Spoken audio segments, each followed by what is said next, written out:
Akhirnya dia berani ngomong tuh bang, cerita. Katanya ketika pertama sama bapaknya, ya di inilah bang, kayak dipaksa gitu, dicari sama dukun ini. Setiap melakukan apapun atau kedateng ke perempuan yang masih perawan, barang ini jadi tahu bang, ini perempuan masih perawan atau enggak dari barang ini. Dari situ mulai terornya bener-bener langsung ke satu kampung bang. Itu satu kampung diteror sama dukun ini dengan keadaan yang belati nanti. Sama ini kayak bekas robekan itu bang, yang tadi pecahan dari botol miras itu di ke sini.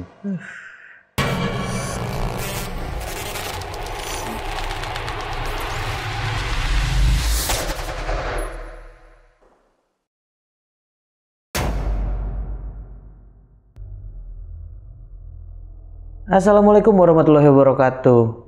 Selamat datang di Narasi Misteri sama gue Randy Mulya. Dan kali ini gue sudah mendatangkan seorang narasumber yang akan menceritakan kisah salah satu keluarganya. Dan ini menyangkut tentang kejadian yang heboh di daerah asalnya.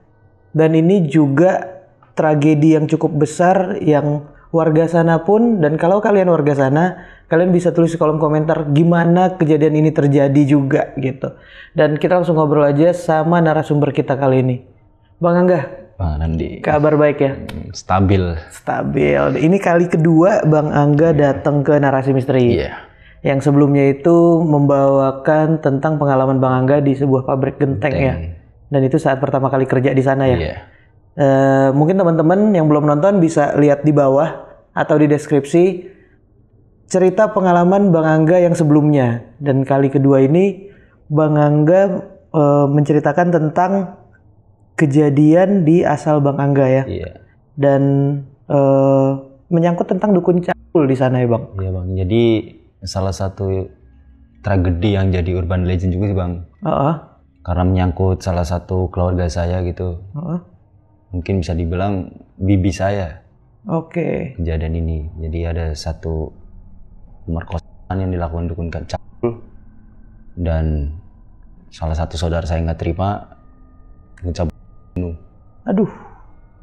Dan kejadian ini membuat gempar warga sana juga. Iya, sempat rame juga di tahun itu bang. Di tahun 2008 itu sempat rame. Walaupun saya masih kecil tuh, kelas 5 SD, sama temen ya tahu ya, ada dukun dibunuh. Karena ini juga kejadian yang emang lumayan panjang dialami warga sana ya. Iya. Dengan teror-teror mistis, dan ini sampai banyak hal yang dilakukan sama warga untuk menghindari hal ini. Iya, ada satu ritual juga yang dilakukan warga kampung saya, dan ternyata terornya bukan di saya doang nih, bukan di kampung saya. Dari asal si dukun juga ada teror bang. Oke. Ya udah. Nah mungkin warga Pemalang nih bisa tulis di kolom komentar kalau kalian ada yang tahu tentang kejadian ini juga ya, karena yang Bang Angga ceritakan ini lumayan heboh saat itu ya, di tahun 2008 ya. Dan di sepanjang video juga akan ada atok-atok yang gambarin nih bang sama timnya Narasi Misteri. Misalnya sosok yang nanti dialami atau diceritakan ya. Dari timnya Narasi Misteri bisa menggambarkan itu. Dan buat teman-teman yang punya pengalaman pribadi, kalian juga bisa ceritain di Narasi Misteri. Tinggal DM aja ke Instagramnya Narasi Misteri atau klik link yang ada di deskripsi di bawah. Ya udah, kita nggak usah lama-lama lagi, kita langsung dengerin pengalaman dari Bang Angga kali ini. Karena di dunia ini bukan cuman kita yang nempatin.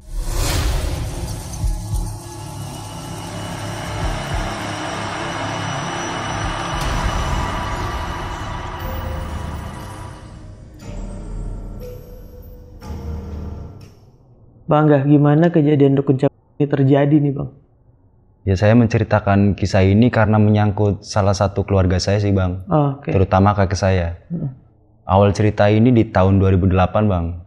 Jadi salah satu saudara dari sepupu kakek saya ini, perempuan, dia tuh sakit. Dia ngeluh sakit, terus bapaknya nyuruh tuh buat berobat ke salah satu dukun. Karena di saya masih menganut ya kayak gitu bang, kalau lagi sakit itu biasanya ke orang pinter lah. Itu datang tuh malam-malam habis isya sama bapaknya nih berdua. Jadi saudara saya ini yang perempuan sama bapaknya ke daerah yang berada di sebelah barat dari kampung saya ini. Udah beda kabupaten juga bang. Udah ke situ periksa, sakitnya itu nggak sembuh bang. Berhari-hari masih ngerasain sakit. Untuk sakitnya sendiri sih katanya lambung atau gimana ya yang saya dengar sih. Bapaknya kan ngerasa ini udah diobatin ke sini kok nggak sembuh. Akhirnya nyuruh lagi nih. Yaudah kesana lagi nyoba, siapa tahu kali ini sembuh. Ditanyain lagi apa ini pantangannya atau obatnya apa aja gitu. Saudara saya ini yang perempuan nggak mau bang. Jadi nolak. Nggak mau ke situ lagi. Otomatis kan bapak dari saudara saya ini nanya, kenapa nggak mau? Dia nggak mau ngomong. Yang perempuan ini saudara saya nggak berani ngomong kayak, ya nggak mau. Ya alasan nggak mau apa dulu? Akhirnya dia berani ngomong tuh bang, cerita. Katanya ketika pertama sama bapaknya, ya di inilah bang, kayak gitu diculi sama dukun ini. Keadaan bapaknya kan di depan nih, jadi dia masuk. Ada istrinya juga, istri dari dukun ini. Anaknya dibawa ke dalam nih, saudara saya, bapaknya di depan. Masuk ya nggak naruh curiga, nggak apa ya, kayak ya udahlah orang ada istrinya dukun ini juga kan. Masuk ternyata kejadian tuh bang. Tapi saudara saya nggak berani ngomong karena mungkin di usia 18 tahun, apalagi di tahun itu juga kan ya malu gitu bang kalau tahu ngedenger gimana ntar kayak omongan tetangga. Saudara saya ini kan akhirnya udah nggak mau. Dan di situ kan ada masih banyak saudara sih bang, terutama kayak Bang Jabrik ini yang terjadi salah satu tersangka yang ini dukun. Masih saudara dari kakek tuh, jadi banyak saudara dari kakek ini banyak banget. Tuh dengar curhat, ini anak saya diinin sama dukun ini. Siapa?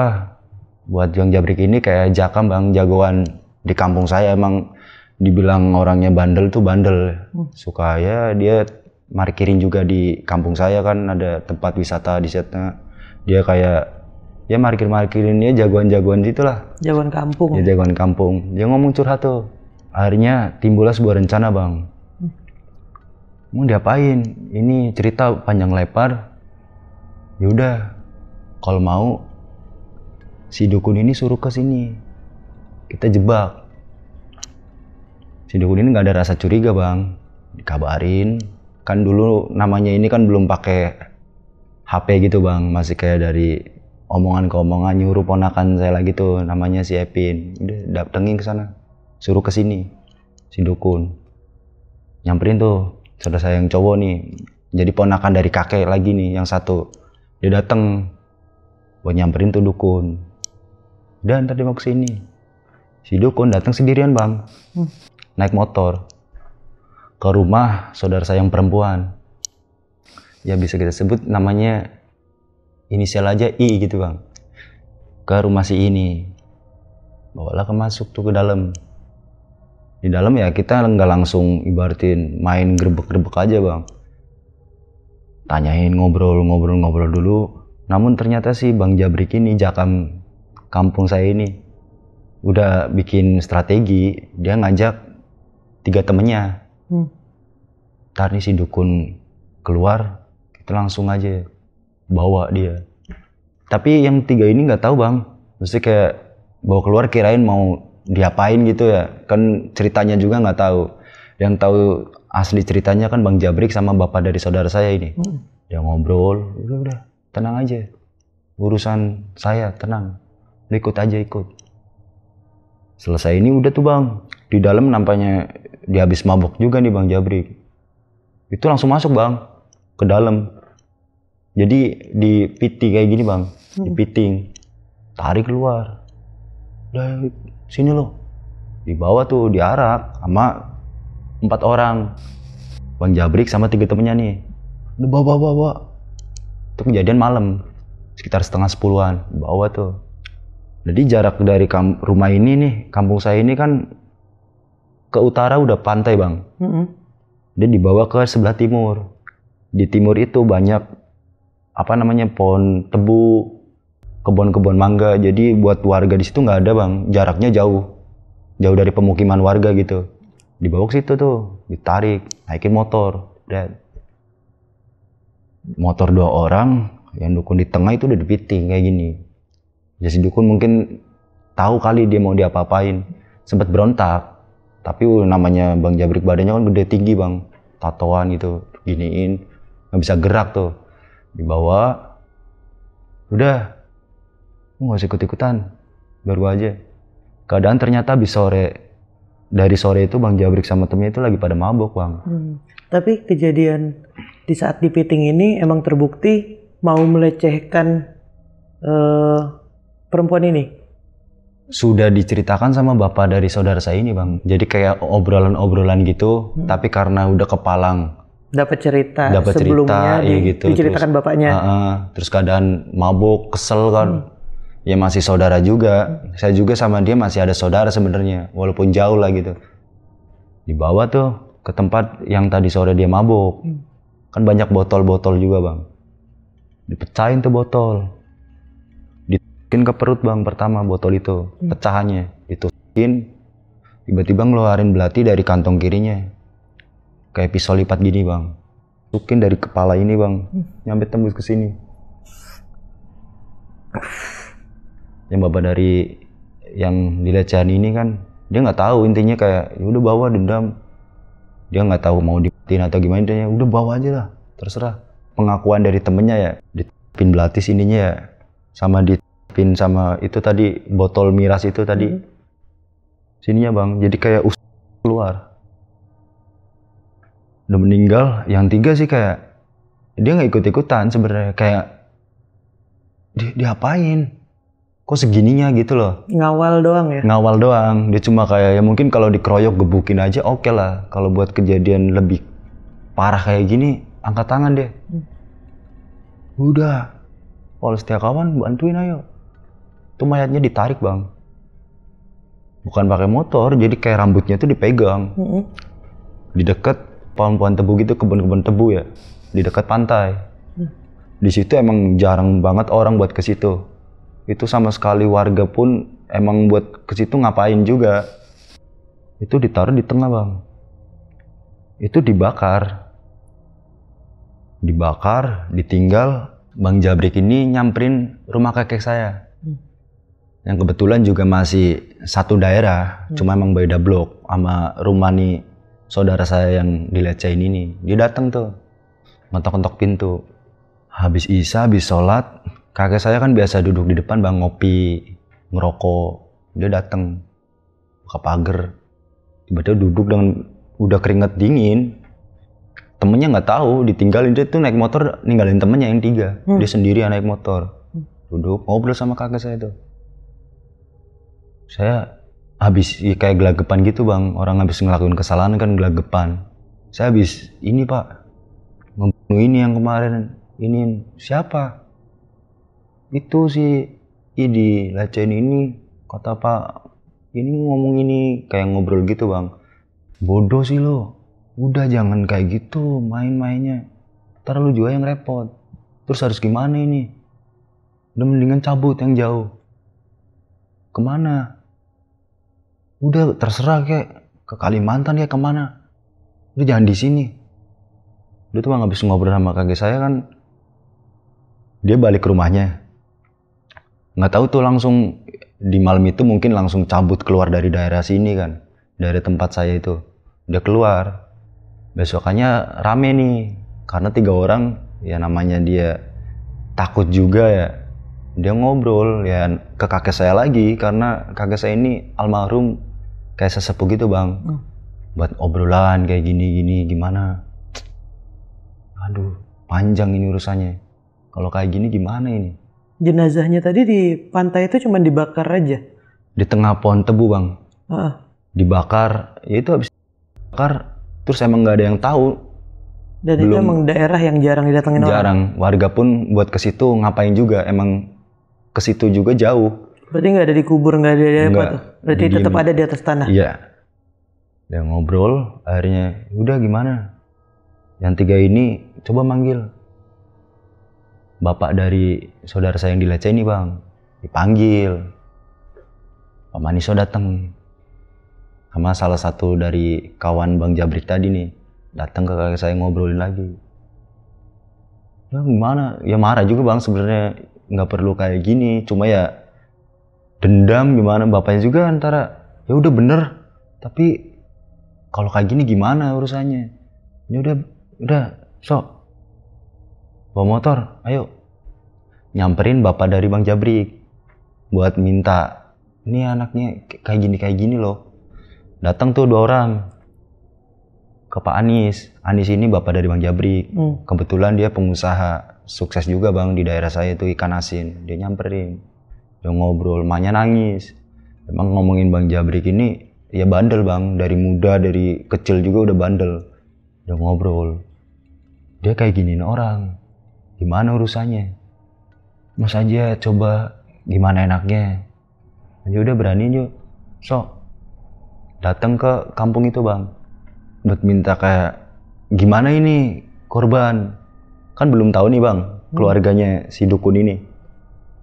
Di jalan sempat belok lagi. Udah, puter dah. Gampang. Ntar tanyain lagi aja kronologi gimana, terus ini almarhum di mana dibuangnya gitu.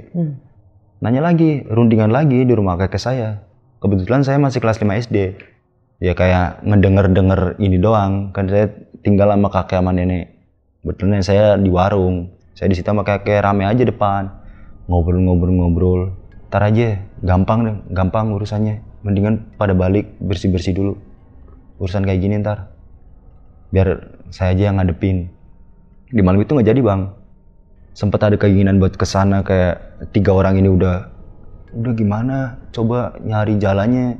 Saya nggak ikut-ikutan, nemenin ya dibego-begoin sama kakek saya. Makanya jangan mabuk kayak gini. Terus Jabrik mana? Nggak tahu. Orang dia kesini aja tadi sendirian, kita ditinggalin. Tadi kesini ngobrol bentar, terus saya suruh cabut. Nggak tahu urusannya bocah. Nggak balik ke rumah bang. Jadi pas disuruh, udah lu keluar dari daerah sini, dia nggak keluar rumah. Makanya orang tuanya kaget. Besokannya baru tuh ngomong, ada yang kenal si Epin ini kan ponakan. Dia yang tadinya nyuruh ke rumah dukun, suruh kesini, ditanyain. Kebetulan masih satu sekolah, dia masih kelas 1 SMP nih. Di kampungan dia kan ada yang kenal di satu sekolahan. Itu kayak nanyain, ngobrol, curiga di sana. Kok orang nggak balik-balik. Tapi emang setahu saya dari omongan ini emang dia agak bejat, udah terkenal lah gitu. Dia nggak balik-balik, akhirnya nyampein ke kakek saya. Udah, gampang aja ntar urusannya, lu udah ikut, orang nggak usah ikut-ikutan anak kecil. Siapin ini, masih saudara juga bang. Akhirnya malam bawa duit. Pak Anis ini, bapak dari Jabrik, ke rumah kakek. Coba dah, kali dia mau damai atau gimana. Udah gitu, udah panggil si Maniso. Dia kan tahu ceritanya, siapa tahu bisa meringankan. Ini berdua bang, sama Pak Maniso ini. Jalan naik motor ke kampung itu. Bener bang, di kampung itu udah tahu, orang udah pada bawa balok. Udah nungguin. Jadi akses masuk kampung itu cuma satu, jadi keluar masuk itu kayak beton, kayak pagar-pagar beton, itu satu doang. Udah rame bang di situ bang. Udah kayak ada yang ngebocorin aja, udah tahu. Dia udah nunggu semua tuh. Kakek saya masuk ke dalam, sempat dicegat dulu tuh. Mana ini kayak ngobrol-ngobrol keras lah, udah mau dibantai. Kayak saya bilang, kalau ngebantai lagi, ini urusannya panjang, biar urusannya polisi aja. Udah, yang penting kita kesini niat baik. Istrinya keluar bang. Kebetulan rumah dia deket kayak gang arah masuk ini. Depan gang dia tuh udah arah keluar. Dia keluar. Udah nggak usah. Udah kesini aja. Udah nggak usah. Tadi kakek saya nemuin, ngobrol di dalam. Yang saya dengar sih katanya, ya udah emang kan kayak gini. Lu tahu kan? Istrinya tahu bang. Jadi kayak dia juga kayak nganut ilmu apa gitu yang harus inin perawan. Istrinya tahu, di situ cerita. si dukun ini mau mempelajari ilmu tapi emang membutuhkan perawan gitu. Iya, itu yang saya dengar singkat cerita dari kakek saya gitu. Ngobrol lagi kan, udah ngasih duit tuh, entah itu duitnya berapa, intinya yang saya dengar ceritanya, nih buat pengajian sampai 40 hari. Urusan ini udah. Kalau bisa ditarik lebih dalam, kelakuan ini suami lu udah ngerusak masa depan dari saudara atau ponakan saya gitu. Ya udah tuh bang, di situ sebenarnya damai, udah nih. Warganya ya akhirnya kayak istrinya udah bilang udah nggak usah, udah tuh adem. Balik 2. Berhari-hari belum ada teror bang. Jadi kayak di mana istrinya juga itu kayak cuek aja. Udah kayak angin berlalu aja bang. Nggak ada perasaan nggak ada berat atau apapun. Nggak ada, kayak biasa aja. 3 orang ini yang nemenin Bang Jabrik nih bang, yang dukun tadi. Salah satunya ada yang kena teror duluan nih bang. Namanya Bang Nur Kumprum. Dia malam-malam tiba-tiba tuh kayak ada orang di balik pohon bambu. Kebetulan rumah dia tuh sebelah kanannya ada pohon bambu, di sini ada pohon sukun. Di dalam rumah nih, ya dengan kayak perasaan salah kan tetap aja kayak ada bayang-bayang, entah itu halusinasi ya bang.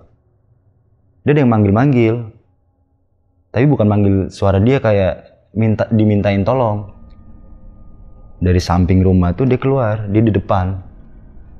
Tolong, tapi lirih bang suaranya. Bang Kumprung ini keluar dari depan nih, keluar masuk ke dalam sebelah kiri. Jadi ada pagar bambu gitu, pagar kecil. Dia ke samping. Sosok dukun ini bang. Hah? Dengan posisi, dengan badan yang tadi bekasan ini, minuman keras sama belati di sini. Dia lari bang ke dalam. Dia lari tuh masih tolong, tapi lirih kayak ngerintih aja gitu. Udah tuh paginya ke kakek saya lagi.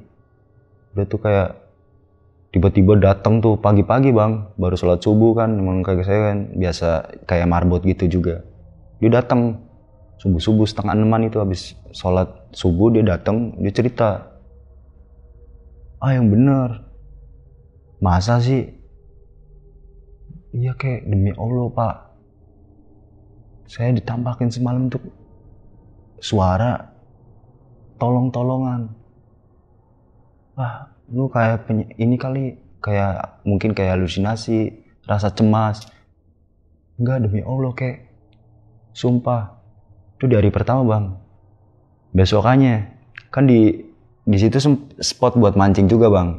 Cuma emang buat orang-orang yang suka bener-bener gila mancing. Itu orang dari luar kota, bukan luar kota, luar kampung saya. Orang kota Pemalangnya. Dia mancing di situ sama temennya berdua naik sepeda. Memang akses ke situ kan buat cukup 1 motor doang bang. Di zaman itu dia naik sepeda nih berdua. Dia ke arah timur, masuk ke kampung saya nih, di belok ke arah timur yang sekarang udah jadiin sirkuit. Dia mancing biasa. Tiba-tiba dari semak-semak ini sekitar 200 meter di sebelah kiri dia kayak ada ini, kalau bahasa Jawanya tuh garangan bang. Hewan yang biasa makan ternak. Itu ngusek-ngusek di apa yang namanya? Di pinggir pantai kan ada tumbuhan-tumbuhan yang kecil gitu bang. Dia ngusek-ngusek kayak pemancing ini nengok, belum ngeh. Diliatin lagi, dia masuk lagi nih ke dalam pohon tebu ini. Keduanya keluar bawa tangan bang, jadi tangan separuh, tangan kanan digigit segini doang. Dia keluar, lari, dikejar sama tukang mancing ini, sama pemancing ini dikejar. Kan hewan itu larinya kenceng bang, dikejar ke bibir pantai, dijatuhin tuh tangan.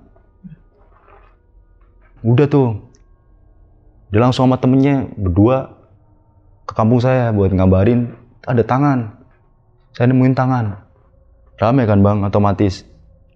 Sama yang 3 ini juga tahu. Cuma dia diem, kayak lebih ke shock aja, udah gak pernah, jarang markir, udah di dalam terus tuh. Warga tuh yang di samping-samping pesisir pada datang ke situ buat ngeliatin. Itu tangan bang, bener-bener bang. Sampai ada pihak kepolisian juga tuh datang pakai mobil bak gituan, dicari ke pohon tebu itu, ke dalam. Itu udah kayak bekas dimakanin hewan bang. Jadi beberapa anggota tubuh ya udah kayak dikerau, kayak udah dimakanin hewan. Geger lah, itu lebih gede lagi bang. Yang tadinya cuma warga beberapa doang, ini udah meledak sampai keluar dari kampung saya juga. Rame tuh, dibawa tuh, lakukan otopsi. Tersangkanya kena bang, 4 orang. Akhirnya yang 3 orang ini kan ada salah satu ketua Karang Taruna manggil nih 3 orang buat ketemu di kelurahan. Gimana kejadiannya, kronologinya. Yang 3 ngakunya emang saya cuma nemenin, tapi di jenazah ini ada sidik jari 3 orang ini bang. Akhirnya tuh dibawa tuh, jenazah dibawa. Ini yang 3 orang juga ini akhirnya dikurung tuh. Dari situ mulai terornya bener-bener langsung ke satu kampung bang. Itu satu kampung diteror sama dukun ini dengan keadaan yang belati nanti. Sama ini kayak bekas robekan itu bang, yang tadi pecahan dari botol miras itu di ke sini. Dan semakin lama itu jadi terornya udah paham bang. Ketika dia datang itu bau kacang goreng dulu. Perantauan dari Jakarta, orang kampung saya baru balik dari Jakarta. Dia naik beca nih. Di zaman itu kampung saya kan masih remeng-remeng bang, di tahun 2008-an. Dia datang. Kebetulan kalau mau masuk ke gang saya ini ada pos bang. Dia turun di situ, jalan kaki tuh buat ke dalamnya, karena becak juga nggak bisa akses buat becak. Dia turun. Dia ngeliat di pos itu ada orang duduk, pakaian hitam, singlet putih, baju hitam, celana panjang hitam. Dari jarak jauh tuh biasanya kayak ada yang suka pakai baju itu tuh namanya kaki madli. Pikiran dari perantau ini yang baru balik dari Jakarta kirain kaki madli, disapa mau dikasih rokok. Nyamperin, dipanggil dari samping nih bang, udah manggil. Ki, merokok nih. Tunggu, dia diem doang bang. Nih, semakin dia deket-deket dia neok. Ternyata si dukun itu lagi, dan keadaan yang sama. Belati di sini sama itu perut yang keluar.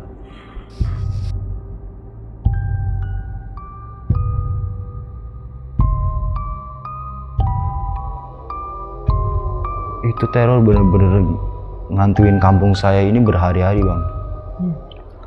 Dapat cerita itu dari banyak orang ngalamin. Sampai tukang becak sendiri bawa dia. Ngomong lagi. Jadi kayak orang biasa aja jalan kaki. Dari belakang kan ditegur. Dia nengok. Itu lagi bang. Akhirnya kayak warga mulai risih ya bang. Coba tanyain ke kakek Suwadi. Kakek saya bang. Coba tanyain kakek Suwadi. Gimana ini enaknya. Datang tuh bang warga. Jadi emang sesepuh juga kakek. Sering ditanyain gimana pendapatnya ini. Udah balik rumah, yang penting jangan keluar malam-malam. Udah tuh warga ngikutin arahan dari kakek saya. Tetep bang, nggak ada yang keluar, tapi pintu diketuk. Tek, tek. Tolong. Jadi kayak mungkin rintiannya kayak, gue salah nih, gue pengen minta maaf. Bahkan nyampe saudara saya pindah kota bang, pindah provinsi malah. Dia ke warga nih neror. Udah warga udah tahu, ini bau kacang goreng, pasti ini. Jadi pintu itu udah nggak bakal dibuka bang. Datengin ke saudara saya ini, yang bekas di dia, Mbak Ija ini. Dia datang. Itu datang bukan minta tolong lagi bang, kayak maafin. Kayak nggak tenang aja di sana, maafin. Itu besoknya bang, saudara saya pengen pindah dari kampung saya, nyampe sekarang nggak balik. Karena melihat sosok itu minta maaf sama dia. Iya, dengan keadaannya kayak gitu lagi. Jadi sampai jijik, sampai nangis-nangis, dia histeris. Bapaknya kan biasa kerja di kota nih bang, dia jualan. Dia balik, dia nangis. Dia nggak pengen di sini lagi. Akhirnya dititipin ke Surabaya tuh. Dia berangkat besoknya, dititipin. Udah, tapi teror di sini masih ada bang. Gantian ke rumah saya bang. Kan emang kampung saya agak gede ya bang, jadi blok-blokan tuh. Kok nyebar di daerah sini? Emang kejadiannya di tempat sini terus nih. Yang 3 orang juga istrinya samperin lagi. Udah diterorin terus ini istrinya. Ke kakek lagi, kumpul di kelurahan. Akhirnya tuh warga kumpul nih. Ini daerah sekitaran timur deket TKP kejadian? Iya. Oke. Di kejadian di timur nih. Ini di sebelah barat ya berarti. Oke. Datang rame-rame bondong-bondong. Pagi-pagi, saya masih ingat banget, saya masih kelas 5 SD di hari Senin itu. Saya sama teman-teman kecil, saya cuma bilang, tahu dukun kali, katanya dukun di ini ya, obrolan anak kecil gimana sih bang? Terus rame bang, dengar cerita ibu saya juga ikut ke situ, kelurahan, ngobrol, mana ini urusannya gimana nih? Lebih parah loh, apanya yang belum disempurnain, apanya yang belum masih kurang gitu. Ya emang kejadiannya tuh jenazahnya ini bang, kayak nggak utuh, kayak bekas-bekas dimakan mungkin 3-4 bulan gitu, kan ngebusuk, dimakanin sama binatang-binatang buas gitu. Ya udah, kakek saya juga dipanggil kan, ngobrol di situ. Bikin ketupat, iniin di atas pintu semua. Jadi kayak udah ada pengajian itu bang, di kelurahan tuh rame bang. Habis dari situ datang mengaji tuh, pada bikin ketupat nih. Nggak tahu isinya apa itu, ini ketupat dicantolin ke atas pintu bang. Itu setiap rumah harus ada itu. Pada balik dari situ udah tuh cantolin, jangan keluar malam dulu, biarin ditirakatin sama yang pada pinter. Kalau yang orang tua-tua, yang laki-laki ya kumpul bang. Kadang di masjid buat ngaji itu tetap. Jadi dianya tuh kayak terus-terusan aja gitu. Apa yang kurang? Ini kenapa? Jadi apa lagi nih? Udah tuh terus-terusan. Akhirnya udah tetap aja fokus. Kayak baca-baca. Kita bikin sesajen apa gitu buat dia ini, atau kita rame-rame kemana? Akhirnya dapat usulan buat kita datang ke Tebu itu bang. Ke lahan Tebu, tempat dia dibuang di situ.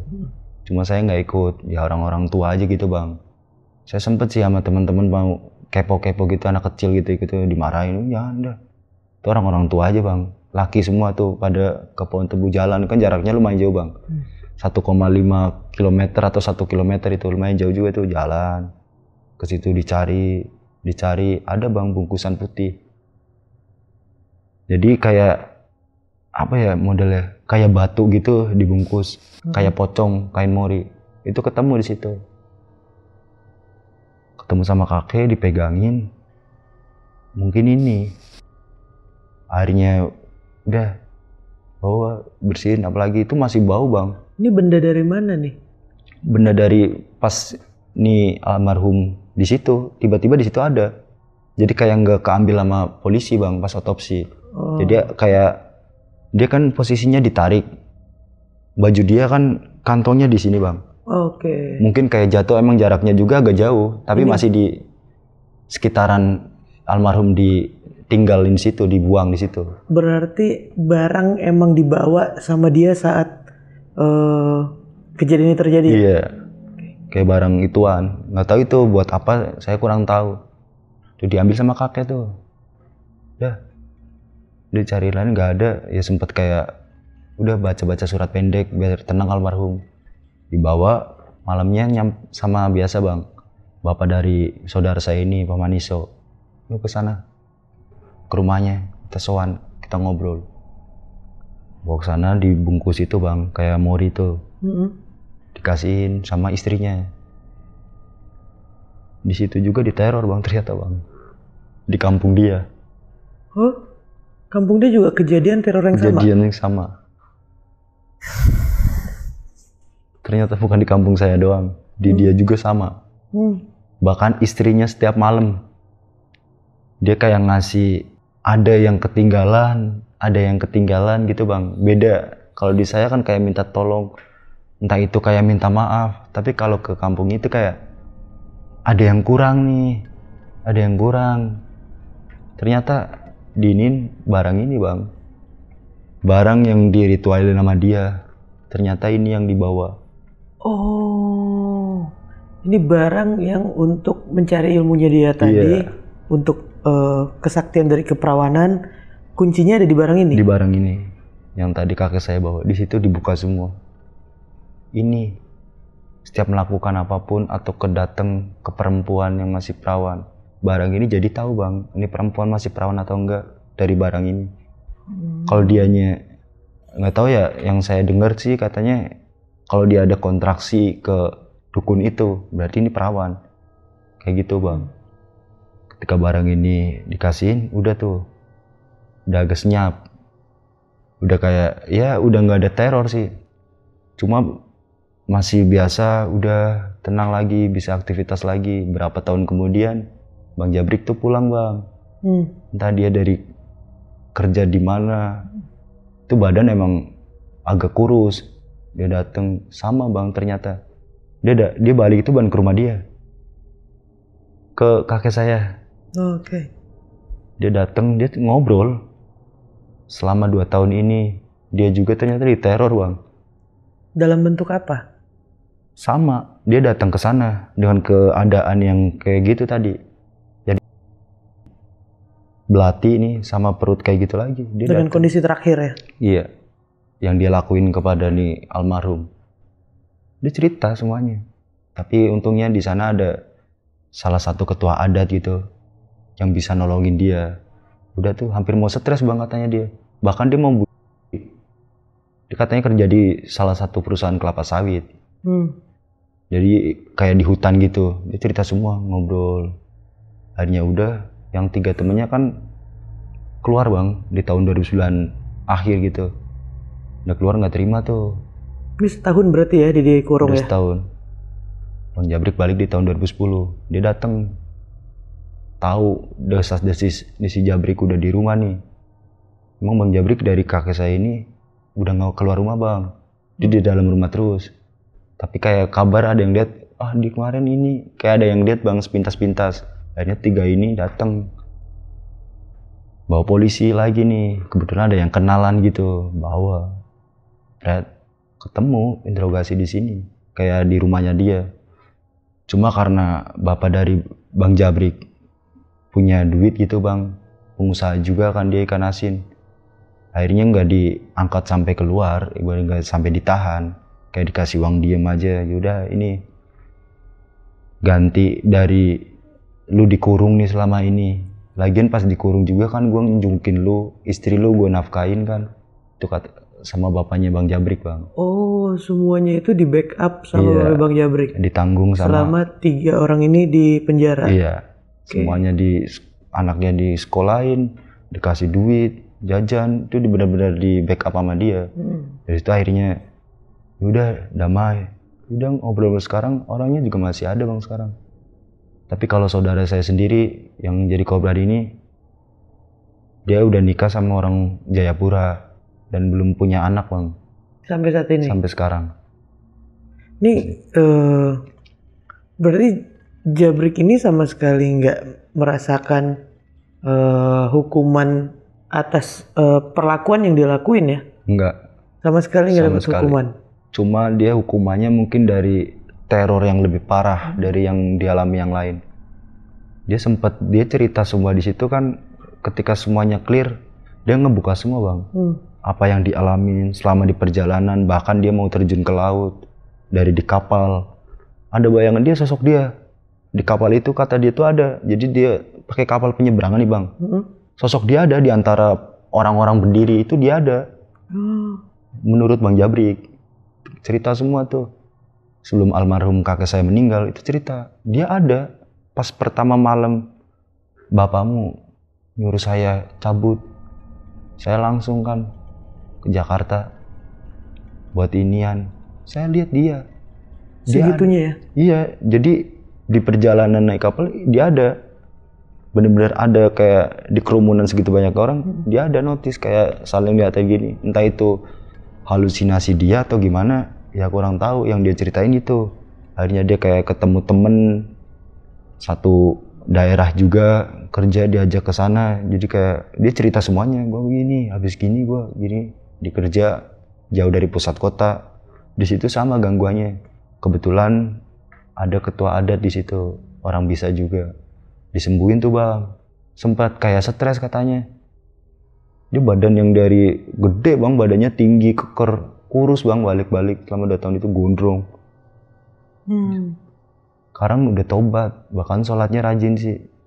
Anaknya sekarang 2. Oh, ini sebenarnya seru banget nih kalau si Bang Jabreknya sebenarnya nantinya bisa kita datengin ya. Tapi untuk kejadian dukun ini yang dihakimin sama Bang Jabrek ini, ini korban-korban lain selain si saudaranya Bang Angga ini emang banyak? Banyak. Nah, itu dari kampungnya dia sendiri atau rata-rata dari luar kampung itu? Dia nggak pernah makan dari kampung dia sendiri bang. Yang saya tahu dari istri dukun ini ya, kan kakek sempat cerita, itu banyaknya dari luar. Jadi luar kampung, dari jarak dia cukup jauh gitu. Kalau dari kampung sendiri ya mungkin pantangan dia juga, kata si istri dukun ini. Istri dukun ini tahu kalau suaminya itu melakukan hal itu? Tahu bang. Cari ilmu melewati perawan seseorang. Iya, istrinya tahu? Tahu. Warga sekitar tahu nggak akan kelakuan dukun ini? Kalau warga sekitar lebih notisnya emang dia orang pintar, karena banyak orang datang ke dia bang.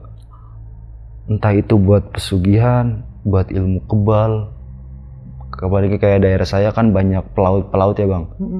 Biar pancingannya banyak, entah itu kayak pancingannya di mbah lah gitu, dikasih air dia, itu emang bener manjur bang.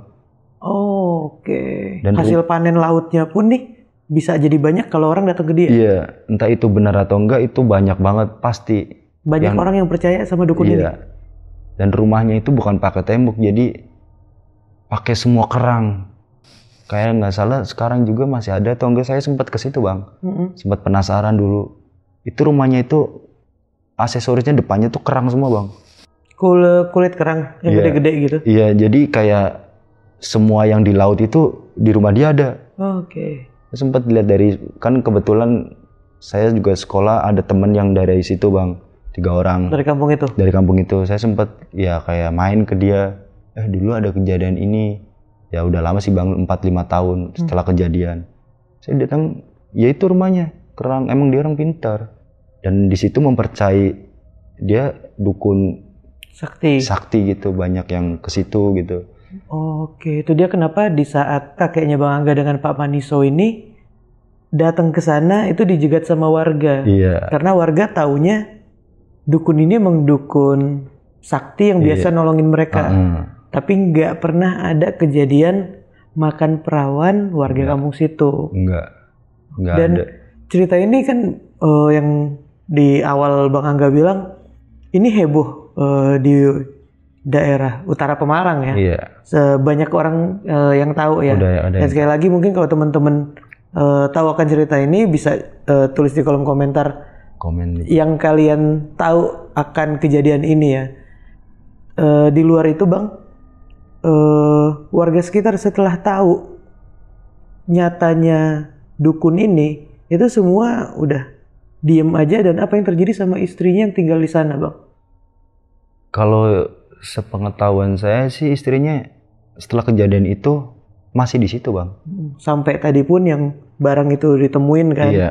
Tapi emang nggak ada sanksi sosial atau apapun itu dari warga sekitar. Dia nggak punya anak juga. Emang tuh istrinya kayak ya udah sendirian di rumah itu. Bahkan pas saya terakhir ngeliat itu istrinya masih ada. Kan saya sekolah SMP kelas 1 itu nyamperin dia itu masih ada. Terus ke teman saya main ke rumah itu masih itu istrinya. Bahkan teman saya sempat ngomong kayak gitu, dia lagi nyapu, itu istrinya. Masih ya kalau ngomongin usia ada 70-an kali bang. Saat ini? Saat itu? Di 2000 ya di saat saya nyamperin ke situ. 2010-an itu? Iya. 2008 kejadian, ya 2010. 2011, 2012-an. Karena emang kayak selisihnya jauh. Istrinya tuh agak tua, dia agak muda. Oh, dukun ini emang lebih muda? Lebih muda. Oh, oke. Kalau yang dulu itu kayak umur-umur 55, 60 kurang lah gitu. Oke, saat itu ya. Iya. Dan berarti warga karena nggak ada urusannya sama si istrinya ini dan warga nggak ada yang dirugikan ibaratnya gitu ya. Jadi warga tenang-tenang aja hidup dengan istri dukun ini. Terus lagian kayak udah tua, dia kayak mungkin warga juga udah pikiran, ya kasihan dia nggak punya anak. Dan kejadiannya miris walaupun ulah sendiri, ya udah biarin aja lah. Gitu aja sih Bang. Lebih mungkin agak jarak juga gitu, jaga jarak sama dia. Bang rumahnya agak di belakang Bang, deket pantai. Kan jadi emang daerah sini tuh pesisir semua, dari di saya sama di ini. Cuma bedanya ini udah bukan kabupaten saya nih. Kalau saya kan masih Kabupaten Pemalang dan ini udah bukan Kabupaten Pemalang. Udah beda kabupaten. Dan di tempat kejadian jasadnya dibuang ini di pantai yang banyak tebu itu. Saat ini pantai yang banyak tebu itu masih ada juga? Masih ada dan sekarang udah dibangun sirkuit Widuri. Oh, jadi road race.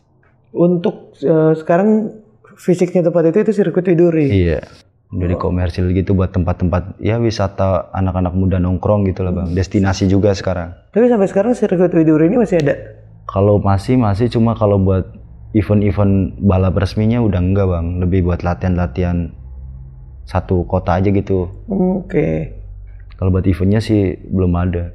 Oh, jadi sekarang ini tempatnya itu jadi emang masih ada dan udah berubah jadi sirkuit itu. Iya, sebenarnya ngomongin tempatnya, letak kejadian juga masih ada Bang. Karena sirkuit masih di sebelah sininya. Itu mungkin sebelah timurnya pas. Kan tadi saya bilang jaraknya antara 1 km atau 1,5 ya. Itu kalau sirkuit berarti sebelah timurnya pas.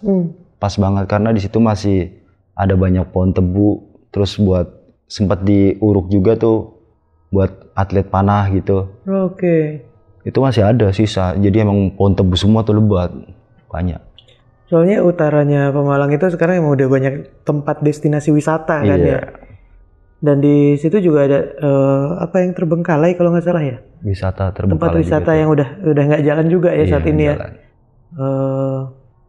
Wisata ini kalau di tahun 2010-an juga ya? Atau tahun berapa Bang? Dia berdiri di tahun 2009. Oh 2009 tempat wisata ini? Iya. Tapi saat ini udah tutup lagi? Udah tutup, masih belum buka lagi.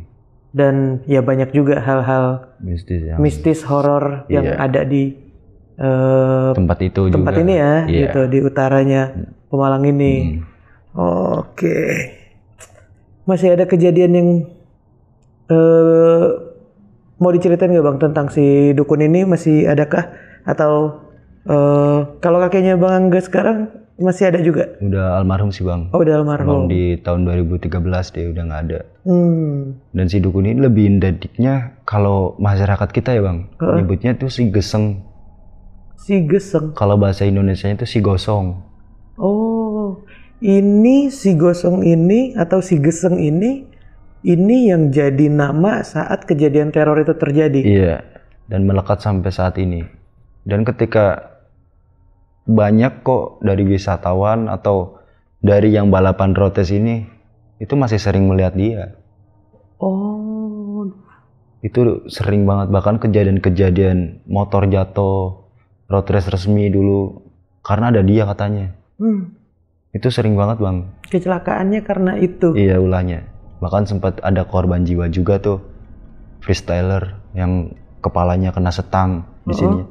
Ulah dia juga. Kepalanya kena setang di sini maksudnya Iya, jadi kayak kebalik motornya ngebanting tuh masuk di sini. Aduh. Itu resmi loh Bang. Ini lagi pertandingan resmi? Iya. Berarti sama kayak dia juga dong? Di sini. Bedanya kalau si dukun itu kan dari sini nih, tembus ke sini. Kalau dia nggak dari sini. Waduh. Banyak Bang. Bahkan ada satu pantangan yang pas ada acara besar tuh Bang, TV juga tuh. Salah satu stasiun televisi yang coba memperagakan kebal gitu. Itu dilarang. Di daerah Malang Utara ini? Iya. Pas panggungnya itu di belakang kejadian dia. Oh, di Pantai Widuri ini? Iya, itu nggak boleh. Katanya jangan deh. Ada kan soalnya ada yang orang pintar juga gitu, acara-acara gitu. Jangan gitu. Udah itu. Berarti saat kejadian itu terjadi nih Bang, balik lagi ke sebelumnya ya. Ada ritual naruh ketupat di depan pintu rumah. Iya. Dan ini terjadi di beberapa kampung di sekitar Bang Angga ya. Di kampung saya sih. Oh, di kampung Bang Angga semuanya doang yang pasti ya. Iya. Dan bapak-bapak ini banyak mengaji di masjid saat malamnya nih. Iya. Dibegadangin saat lagi heboh-hebohnya. Dan ini emang benar-benar mengganggu semua warga sampai hebohnya segitu. Meresahkan banget Bang. Cerita ini keluar sampai di luar desa Abang juga, dengan warga-warga Pemalang yang lain pun juga tahu. Itu tahu, pasti tahu. Nah mungkin teman-teman nih yang di daerah Pemalang Utara, mungkin yang dengar cerita ini, balik lagi ke tadi, bisa tulis di kolom komentar apa yang kalian tahu tentang kejadian yang salah satunya dialamin sama keluarganya Bang Angga ini ya, tentang Si Geseng. Iya, Si Geseng Rumpeng. Si Geseng Rumpeng atau Dukun Dukun di tahun 2008-an ya. Kisaran tahun 2008. Nah, kalian bisa tulis aja di kolom komentar apa yang kalian tahu gitu.